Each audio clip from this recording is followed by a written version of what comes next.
Well, good evening, everyone. Thank you for joining this first Cuba Solidarity Campaign meeting on Zoom. I'm Christine Blower and I will be chairing this evening's meeting. I think we're just going to wait a couple of minutes to see if there are any other people who want to join. But I think we've got quite a lot of people on already.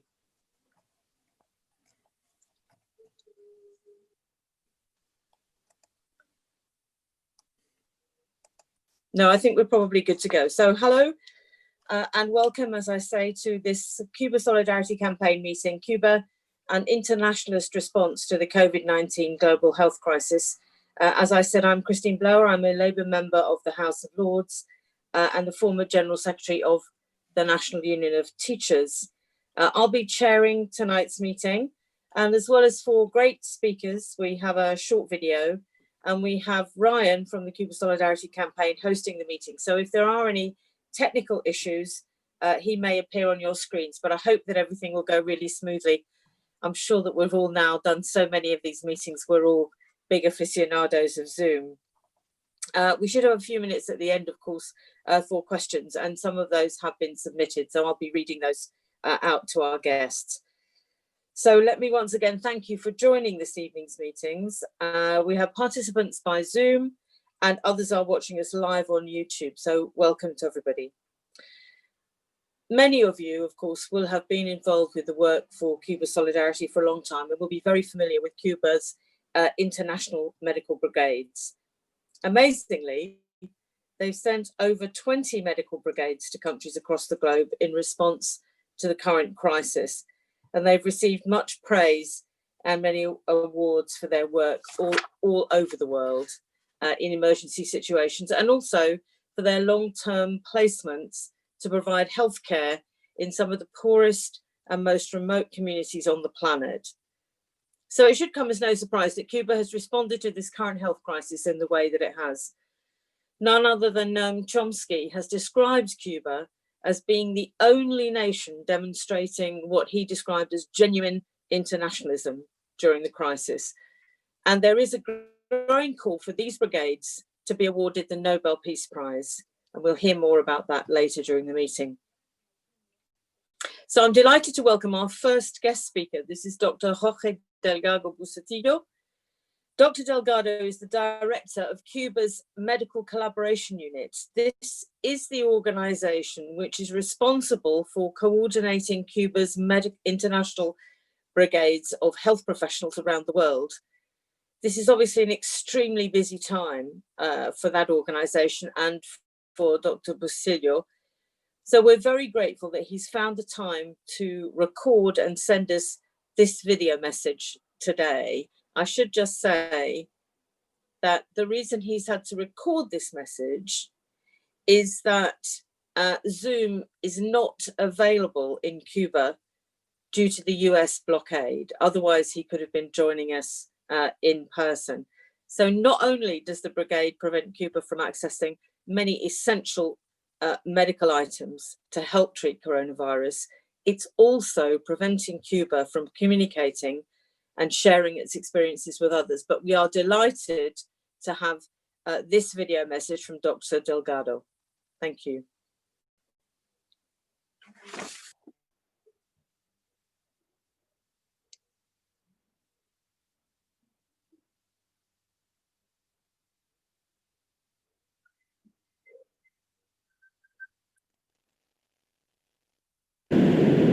Hello, my good friend in England. It's a pleasure to have this interview with you and to express and inform about the history of the Cuban medical collaboration. Maybe all of you don't know that the history of the Cuban medical collaboration started in May 1963. You can see 57 years ago, exactly in this time, was the first collaboration with Algeria after the liberation from French colonialism. And then, from this time to now, more than 150 countries received during this time the Cuban health workers. Our professionals are working more than 420,000 of doctors, nurses, technicians in these 57 years. Exactly now, we have medical collaboration in 65 countries. Let me report that before the COVID-19 pandemic, we are working already in 59 countries in Africa, Latin America, Asia, and Pacific Island, Central America, and Caribbean area too. This is our normal collaboration. Normally, we have between 29 to 30,000 health workers normally in this time. Our brigade is integrated, but nurses, doctors, and the 40% of these health workers are doctors. But how is possible that to assist this another country? It's possible because Cuba has more than 450,000 health workers. From this group, 98,000 are doctors, 84,000 are nurses, more than 100,000 are technician bachelor degree in different specialty. This is the real possibility. It's our richness because Cuba don't have gold, oil, diamond, and another resource, but we have our human resource. This is our possibility to bring our support to other countries. In this time, with the COVID pandemic, we start new collaboration. We send until now 28 brigades with more than 3,000 health workers. From this group, 45 are doctors and the rest are nurses. But now, you maybe know we have collaboration in Italy, finishing now in Lombardia region, now in Piemonte region, we have another brigade. And at the same time, in Andorra, we have another brigade that we have the possibility to assist this country. But why this reason? Because in the history, the government, the people, the Ministry of Health, the authority know the health workers from Cuba are humanitarian people, are the people with good knowledge and good performance in the health field. And this is the reason for why you have this collaboration.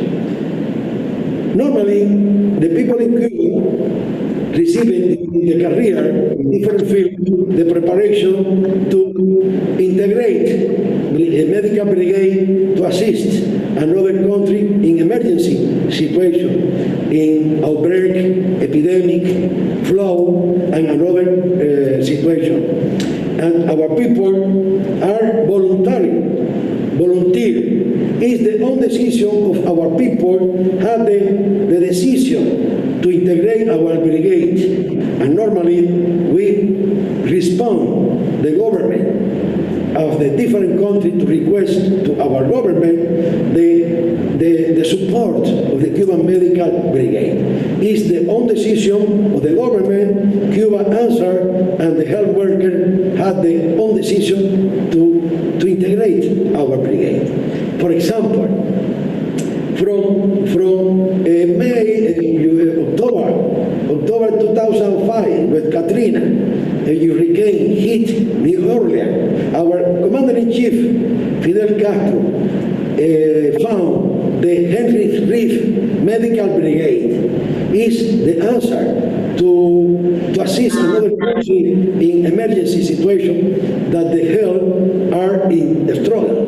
And then, for this reason, after that, more than 28 brigades bring the medical attention in different countries. For example, Pakistan, October 2005, 2,500 health workers in 32 campaign hospitals assist more than 8 months in Pakistan, in Haiti, in cholera outbreak, in Haiti after the cholera epidemic, in another country, tsunami in Indonesia, in Sri Lanka, in different countries, we bring our attention. But this is 28 countries. But one of them, more important, was the Ebola outbreak in Sierra Leone, Liberia, and Guinea-Conakry.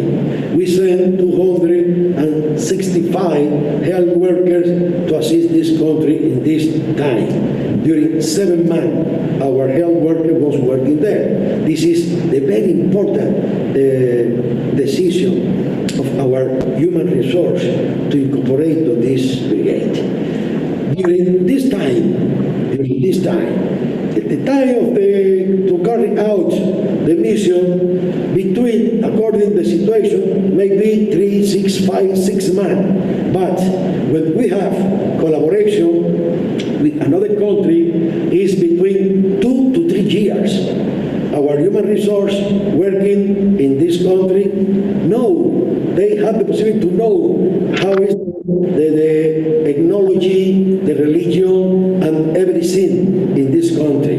And they integrate the community in the places that they are working, because we respect in the first time the idiosyncrasy, the religion, and everything in the country. During the mission, our our countrymen received in Cuba the full salary. The family received the salary during this time, and the social attention during this time. This is the answer for our Ministry of Health, our government, to assist our health workers when they are carrying out the mission in different countries. Thank you very much for this time.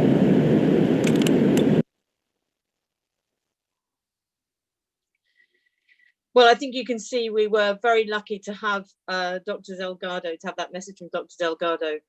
It really gives the absolute picture of the importance and the amount of work that's done by the international brigades. I thought his remark about Cuba not having many resources, but having human resources was terribly apposite, and I think should play into this question about the Peace Prize. Our next speaker is Dr. Katty-Hind Selman-Housein Bernal.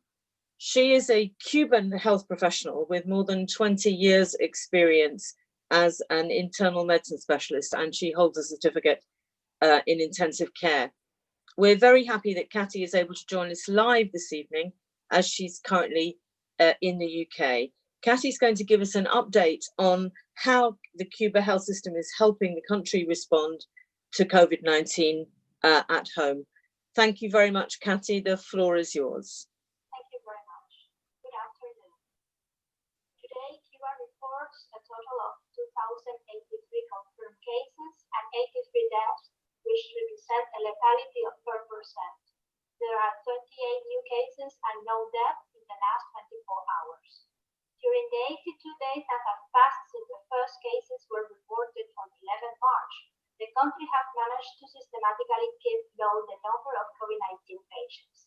This achievement has allowed the health system to continue working with its capabilities, having a positive impact in the health of the population. To accomplish these results, Cuba has been working on the COVID action protocol since the first reports of the epidemic in China. This protocol has been systematically updated, taking into account national and international experiences. The Cuban health system is well known for its work in prevention, and this has been one of the most important pillars in the battle against the pandemic. In addition to the general measures such as frequent hand washing, social distancing, and the use of facial masks, the country stopped public transportation services and private taxis. Also, schools are closed and the population target at-risk groups have remained at home. Everyday primary care doctors, known as family doctors, are making door-to-door visits to the population to identify cases with acute respiratory symptoms as well as contact of positive cases. It's important to say that all contacts are transferred to isolation centers where they remain for 14 days and only return home after performing PCR. All suspected and confirmed patients, even if the patients are symptomatic or asymptomatic, are admitted to hospitals. They all receive medical treatment for 14 days, and hospital discharge will be only granted after 2 negative PCRs. Then, they continue isolation at home for an additional 14 days with the daily follow-up by family doctors. Epidemiological discharge is only granted after the 3rd PCR negative. It is important to mention too that the communities where high number of cases have been detected, when they are being detected, the government have established strict lockdowns in those sectors. The public health system, together with the Cuban biopharmaceutical and biotech industry, work together to guarantee the medical treatments included in the Cuban protocol. As all know, Cuban COVID-19 is a new disease, so treatment used worldwide are based in the scientific rationality. Prophylactic and therapeutic interventions are carried out in Cuba, 17 of them with national products. Some of the prophylactic treatments are immunomodulators, such as Biomodulin T or Hebertrans, for example. Both products approved in the national drugs portfolio and with years of use in our country. Therapeutic interventions include treatment with Cuban interferon alpha-2b, based on the background provided in the previous coronavirus epidemics in 2002 and 2012, that offers evidence that the antiviral effects of type 1 interference. A research product that should be mentioned for its relevance is CIGB-258, which is being used in serious and critical ill patients admitted to intensive care units. This is an immunoregulator peptide that acts against the hyperinflammation that leads these critical ill patients to multiple organ failure and death.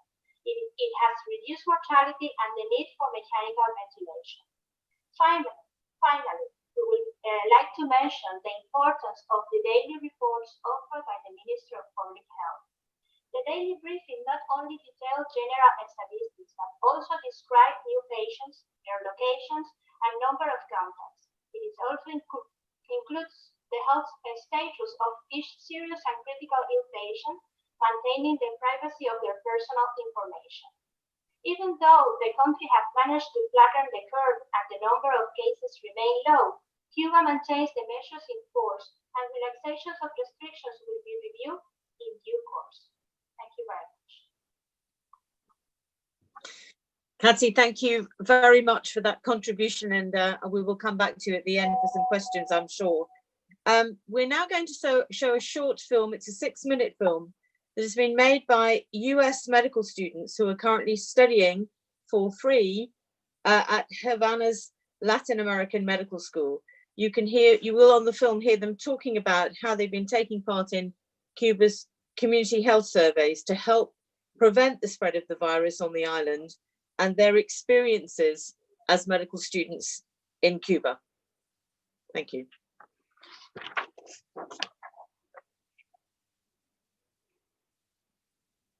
In the fight against COVID-19 starts off first and foremost with an emphasis on prevention, and that's preventing the virus from entering the country, and then preventing the virus from entering certain neighborhoods. And areas where there are positive cases of COVID-19, the goal is to contain the virus. And all of this is done with the participation of sectors from every aspect of life, from doctors, from medical students, other healthcare workers, and more importantly, members of the community. Yeah. Whereas Cuba's approach to fighting COVID-19 is a proactive one, which makes sense because the healthcare system is founded upon preventive medicine. When the pandemic really started to take shape, Cuba did a great job of preparing their citizens on what to expect from the coronavirus.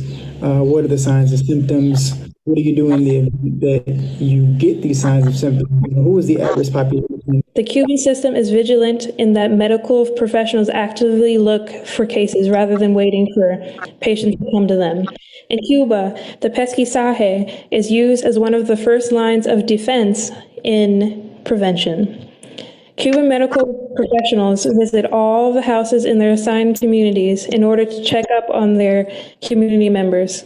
It is used as a tool in order to prevent and control the spread of certain diseases, as well as a tool to collect biostatistical data. The communities to people's homes to see how is their home environment, how is their house, how is the community itself and the hygiene of the community, as well as other issues. It's really important to identify potential cases in the community. That's the main objective of the pesquisa, but it's also a great way to remind the community about preventative measures and actions to take to fight COVID-19. We come here to the communities, we talk to upwards of 50 patients a day in their households, and we ask them who lives there, if there are any patients that are showing symptoms, if there's any patients that are over 60, which is considered a risk factor,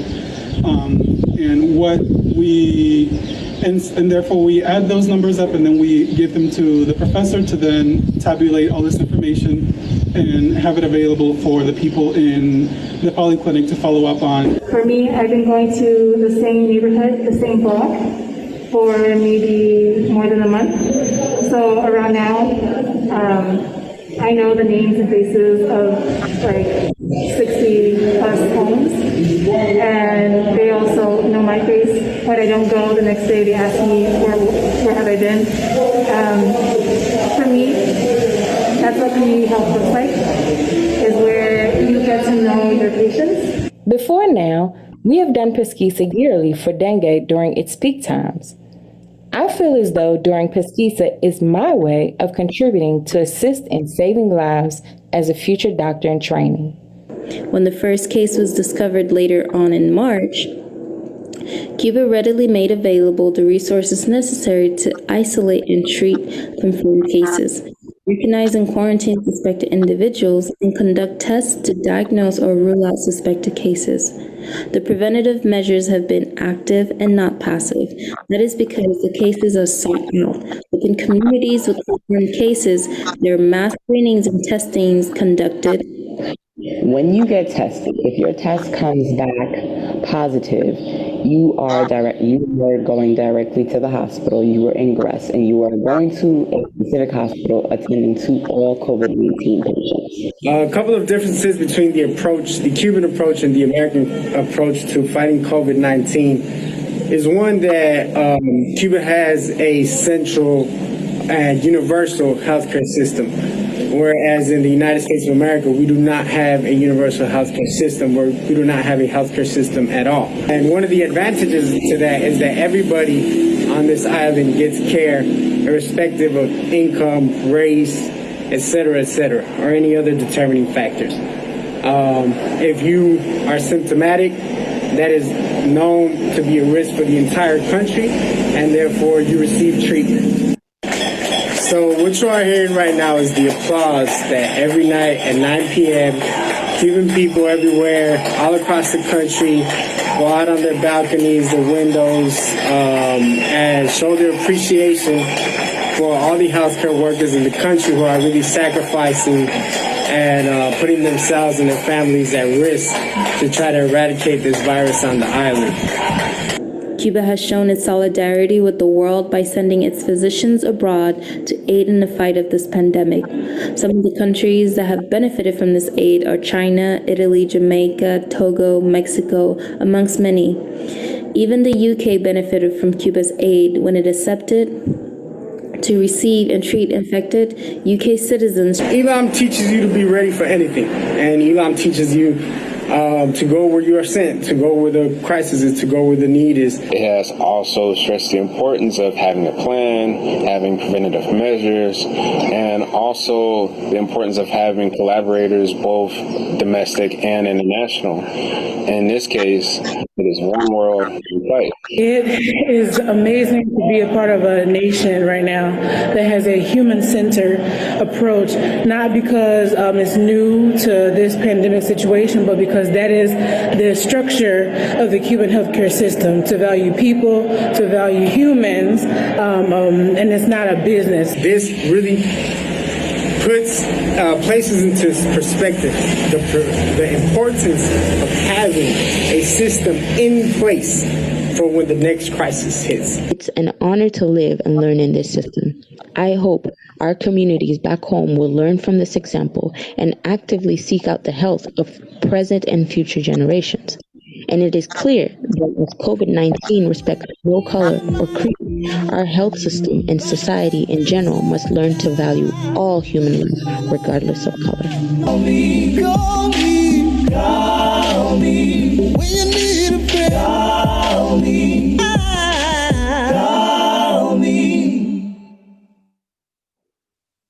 Well, I think you'll agree that was an incredibly inspirational film, and I hope that many of us will get a chance to see that again, because there are just so many brilliant moments in it.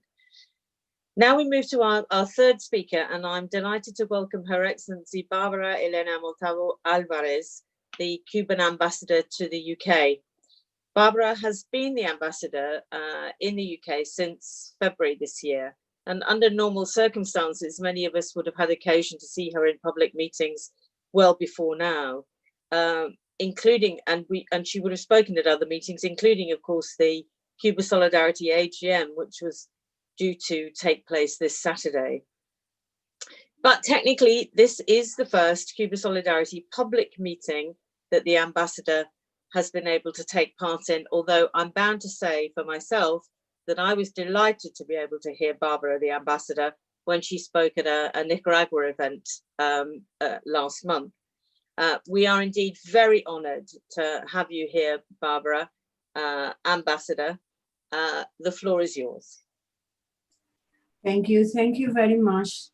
Well, I tried to do my work, but right now, frankly, I feel very, very touched because my president comrades and was very, very touched by all that the students from the United States has said right at this moment. Greetings to all panelists and participants in this event.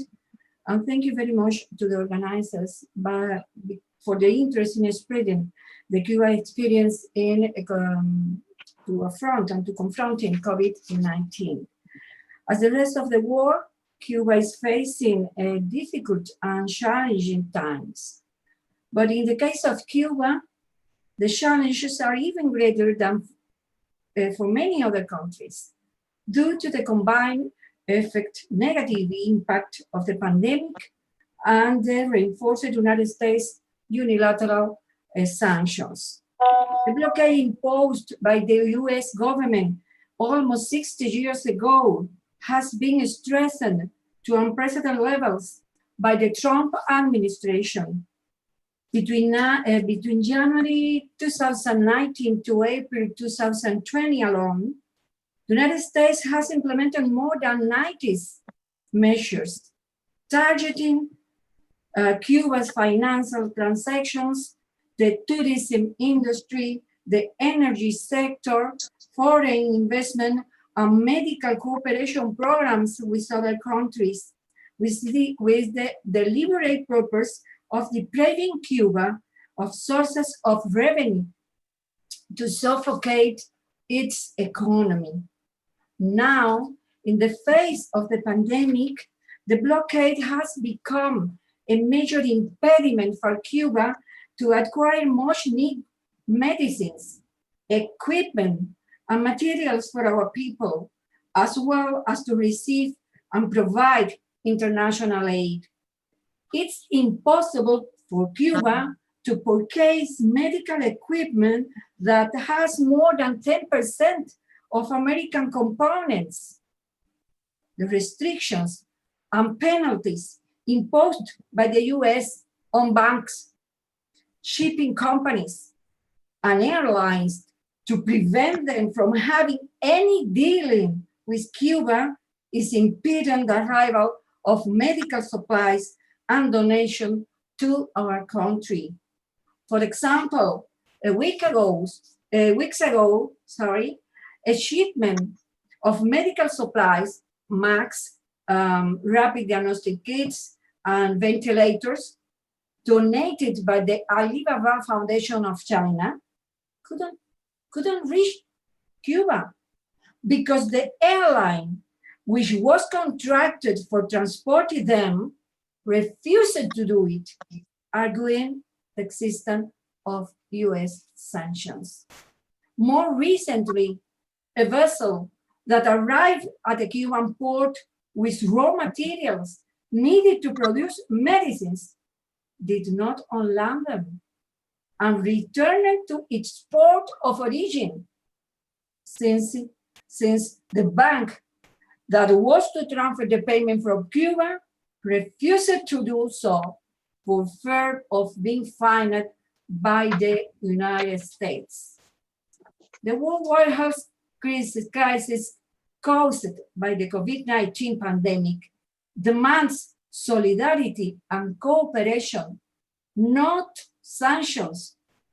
Cuba has displayed its solidarity with other nations, contributing with health personnel, as Dr. Bustillo explaining very well, assisting others, and sharing what Cuba has with nations in need is part of our values and one of the ethical principles that are instilled in Cuba doctors and health professionals as part of their training. And what has been the reaction of the United States government?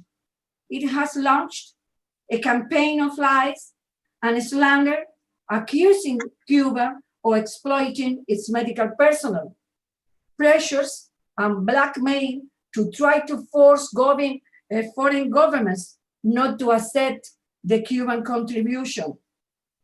I take this opportunity to reinforce and to clarify that all doctors and health professionals who join medical brigades to work abroad do that on a voluntary basis. In all cases, the Cuban government fully pays their salaries at home while they provide their services in other countries. With its campaign against Cuba medical cooperation, international cooperation, the Trump administration pursued a dual objective. First, to discredit Cuba to justify its escalation in hostility towards our country. And second, to divert attention from the inability and failure of the American health system, private, to guarantee the health of its population in the context of this pandemic. The US efforts have failed because in the vast majority of the cases, foreign governments have rejected its pressures. 51 nations have requested Cuba's collaboration.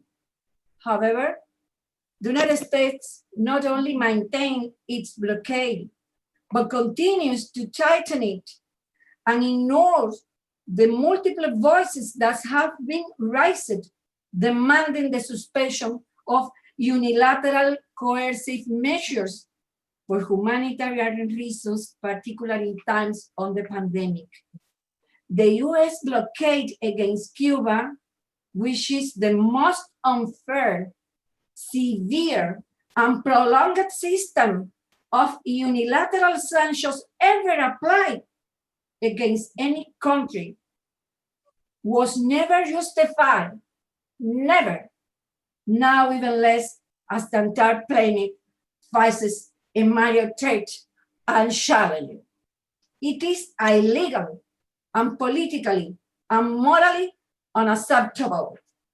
In the exceptional times in which we live, we deeply appreciate your actions and your support and your intention to explain what Cuba really is.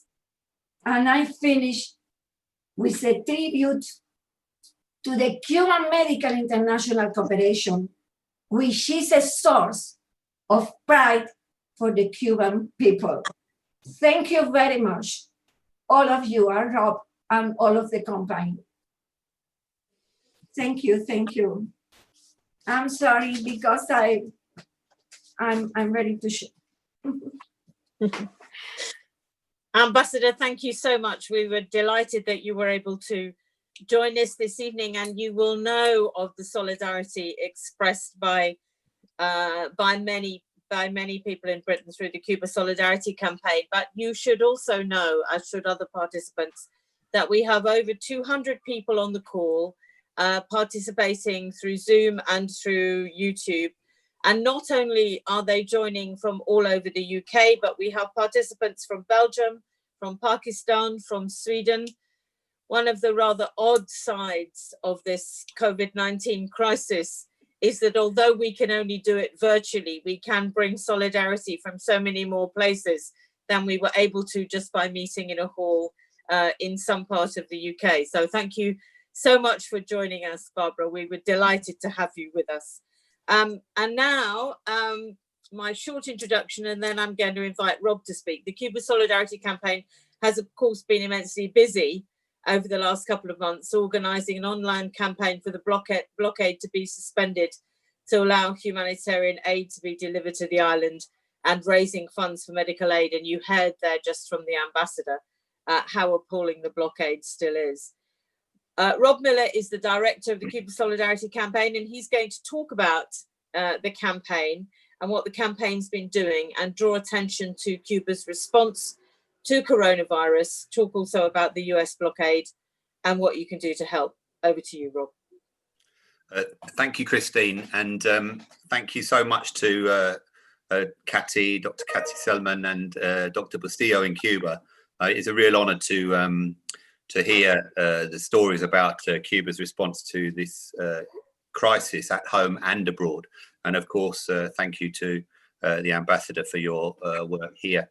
And this will be the first of many meetings, I'm sure, when we will hear from you. We'll be very pleased to. And I did think the footage of the young American doctors training in ELAM in Havana was really inspirational, and you couldn't help think about what's going on in the United States at this time, and then compare it to what Cuba is doing to help young people who would otherwise be disenfranchised from studying to be doctors because of the cost in their own country. So what a wonderful testament really to Cuba. And really the whole response to coronavirus has been an amazing story, another incredible story in a history of so many incredible stories that have emanated from this small Caribbean island of just 11 million people. Their immediate response was to offer help and assistance to countries that requested them. And 2,500 Cuban doctors and nurses and technicians are currently working on the front line in other countries in this fight against this worldwide pandemic. And it's why I and everybody involved is so very, very proud of the small acts of solidarity that we can give to the people of Cuba, because it is an incredible story. And it is really only Cuba that I think is able to respond in this way, a country that takes that well-worn slogan that we use, people before profit, and they apply it every day, and they put people at the center of everything they do. And that's shown so brilliantly in their work on health and education and social care. And it's a history, as we've heard from everybody, that goes back 60 years. Algeria, Chile, Brazil, Ecuador, virtually every country has engaged with Cuba, and Cuba has offered its assistance, often to the poorest countries and communities around the world. We heard about Haiti in 2010, Kashmir after the earthquake in 2005, and there were amazing pictures of Cuban doctors trekking through the snow of the Himalayas to treat people who were affected by the earthquake. In fact, 70% of all treatments of the victims of the Kashmir earthquake were carried out by Cuban doctors, which is an incredible statistic for a country so far from Kashmir and Pakistan. Of course, the amazing work in West Africa in the Ebola crisis, but it goes on and on. I mean, we know the history of internationalism with South Africa and the efforts of Cuba to help break the apartheid system. And Nelson Mandela said when he came out of prison, if it wasn't for Cuba, I would not be a free man today. And the first country he went to after leaving prison was Cuba, to thank the Cuban people.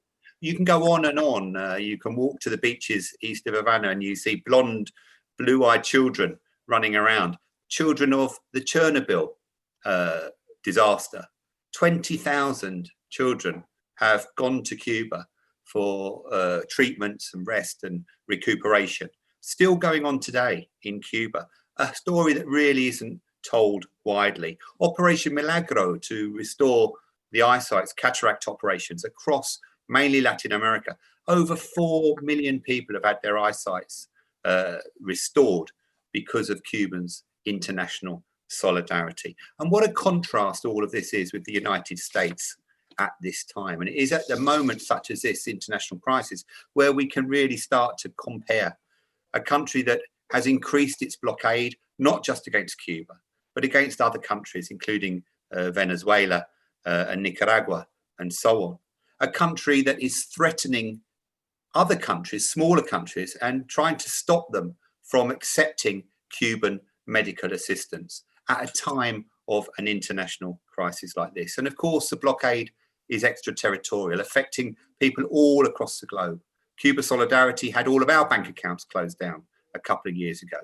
A young Cuban student was banned from even studying at the Open University in Britain because of the threats of massive fines from the Office of Foreign Assets Control in the United States. And even today, the doctor in Havana was stopped from participating live because of that blockade.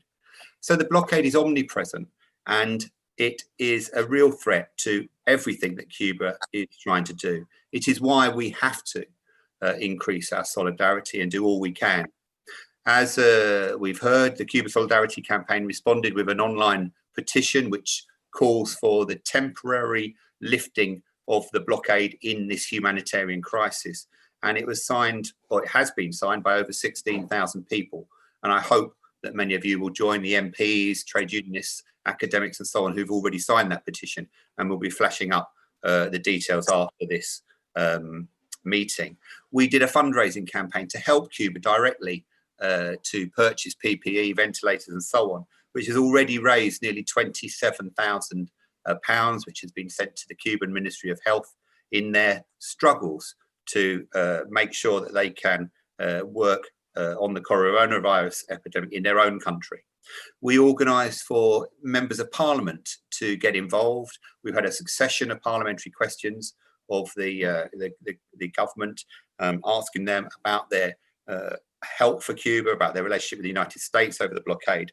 And I'm pleased to say that 51 members of parliament signed our letter calling on Britain to raise the question of the blockade with the United States, and we will continue with that work.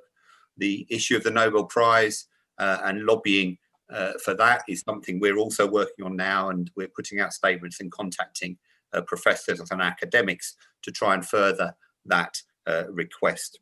So Cuba Solidarity is doing a lot. We're all doing a lot. Our groups up and down the country are creating more and more Zoom meetings just like this one.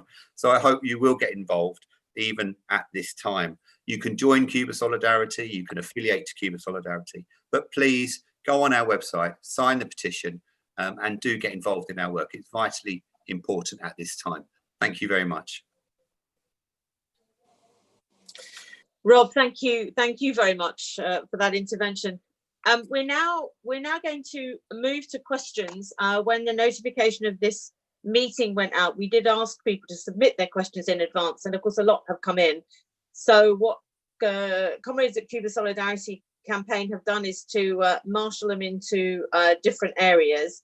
So I'm going to read out 4 questions and then give our speakers a chance to come back on those and make any concluding remarks that they would like to make. So here are the questions. The first question, and I think this is probably for you, Madam Ambassador. How is Cuba coping with the impact of coronavirus on its economy, especially tourism? Will Cuba be able to adapt to the changes that the tourism industry will have to make to face the future reality of COVID-19? And when do you think Cuba will open its borders to visitors again? The second question, which is a more specifically medical question, and Dr. Bernal, Katty might like to take this question. Can you tell us about which drugs Cuba is using? I think you made some remarks about this in treating the coronavirus. How effective are they? And whether you know if they're available on the NHS in Britain. Question 3, any of the speakers may be able to comment on this. Has Cuba lost any health workers to the disease, either because they've contacted it through their work or through family or otherwise, either at home or in their work abroad? And the final question, how can we help get medical and other aid to Cuba? Can people take it? Can people take part in an online demonstration of solidarity? Are there other things that people can do at this time? So perhaps I'll call first on Dr. Bernal, to Katty. Would you like to make some remarks about those questions, but particularly perhaps the medical ones? Katty?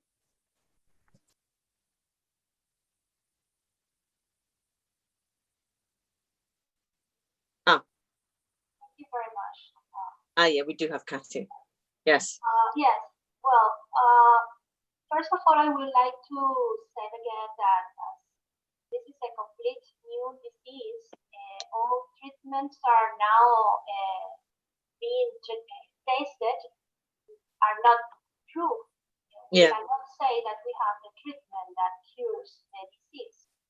But as what Cuba has been done is look inside its own arsenal of drugs that we already have, having in consideration the scientific criteria of the possibilities of its use in this kind of virus, and trying to use it to treat COVID-19.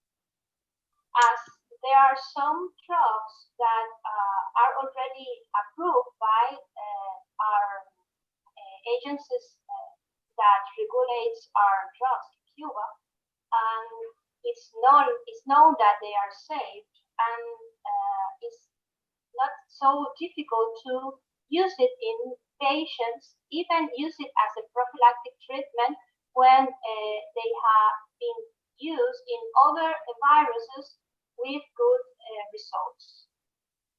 Especially because we already know that these are safe drugs that pass through all the clinical trials to obtain that category. That's the case of interferon. That, as I already said, it was also used in other coronavirus outbreak in the past years.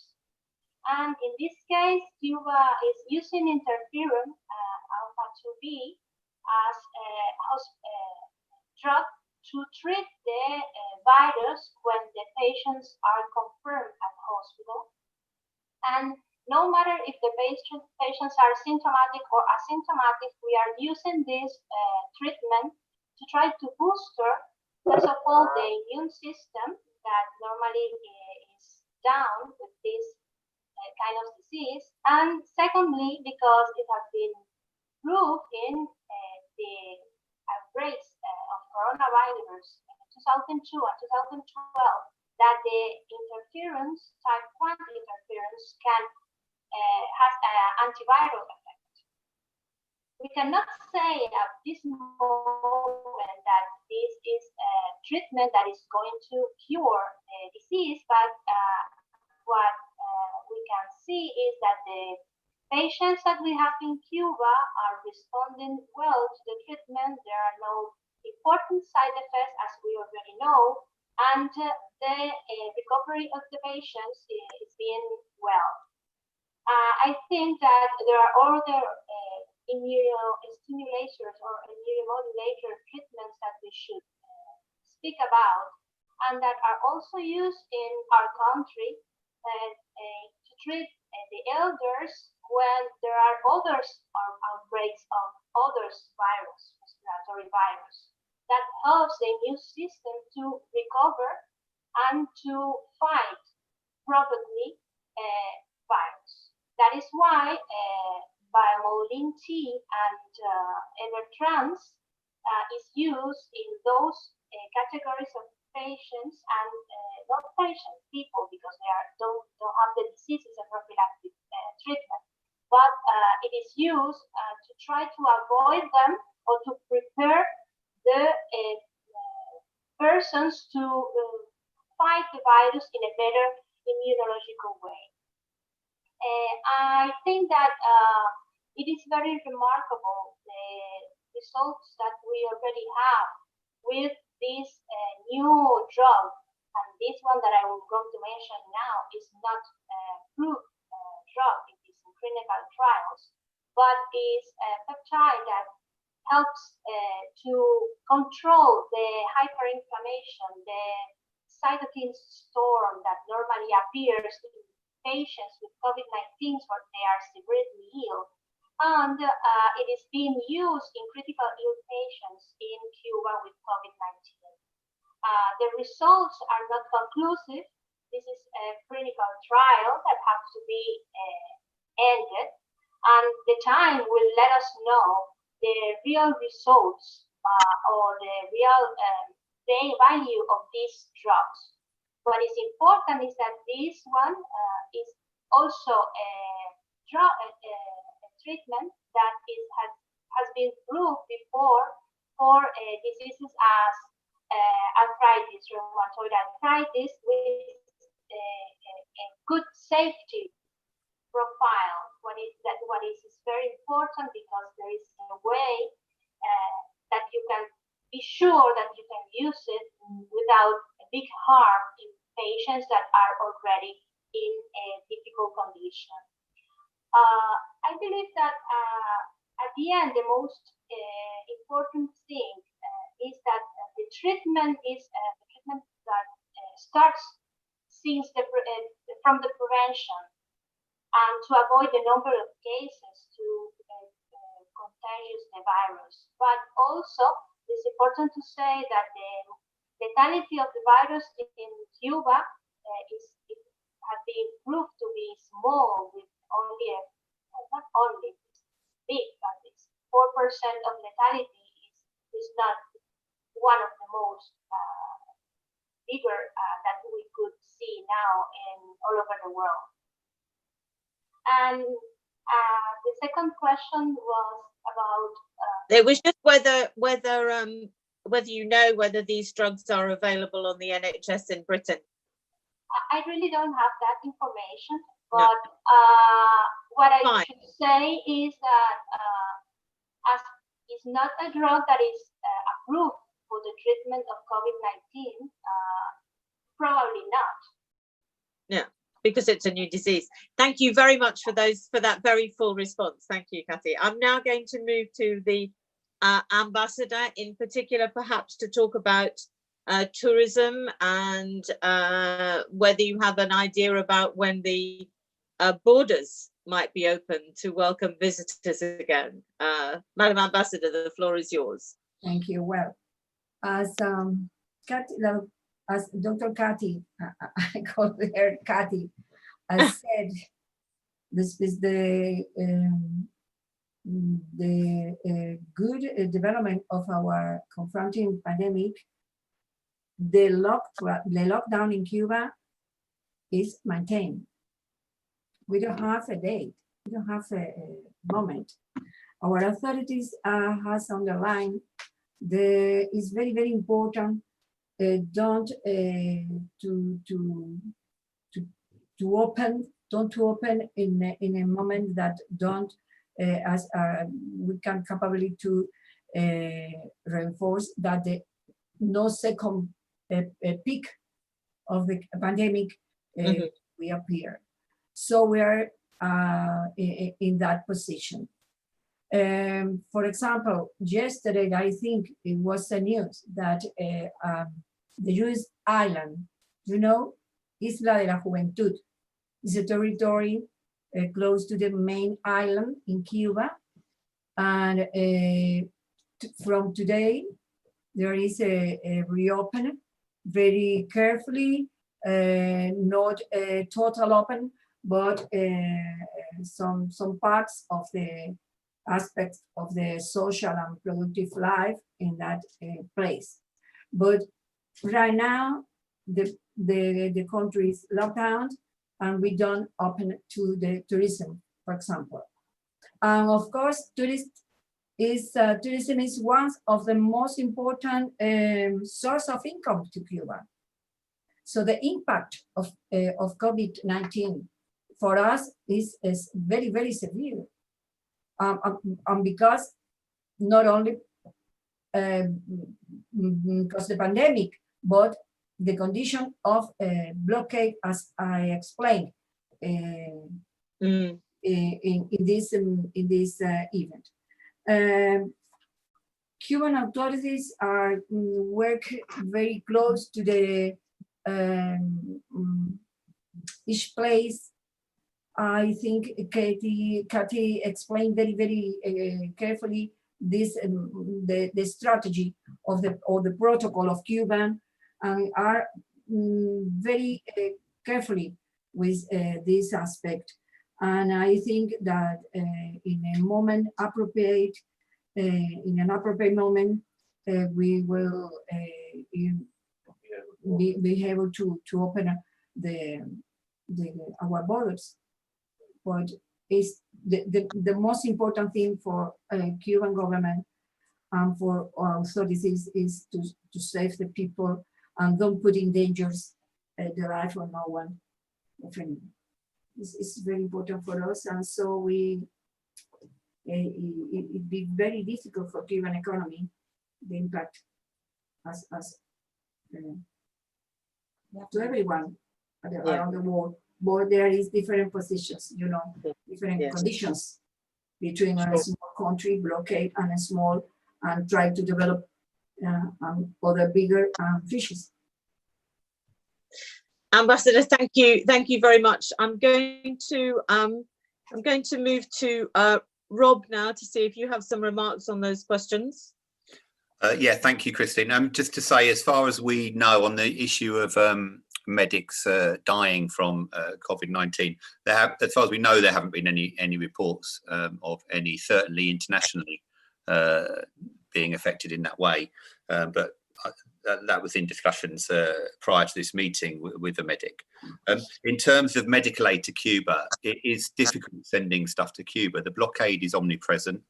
Bank transfers, PayPal, Western Union, all those things have been stopped for sending money, financial aid directly to Cuba.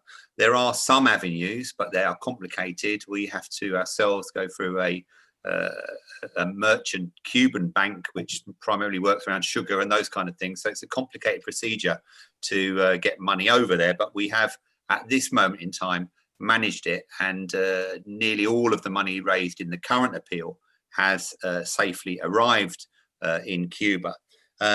So if you did want to send help to Cuba, that is the best way to do it. It also means that the bank charges can be brought together, so that keeps things economical. I'm not just saying that because we're running that appeal, but I do know from experience that if you want your money to safely arrive in Cuba, you really do have to tread very carefully. In terms of taking things to Cuba, obviously in the current situation, it's virtually impossible.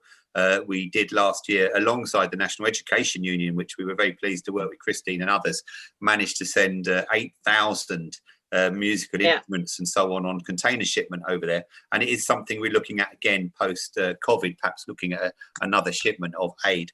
But the other way obviously is for people to carry things over there, and tourism and brigades and delegations are very good ways of helping the people of Cuba. Just to sum up, because I think time is short, please get involved, do join the campaign. And I'm sure Christine will repeat it, but you can find out everything on our website and keep in touch with our social media sites. It's very, very important at this time.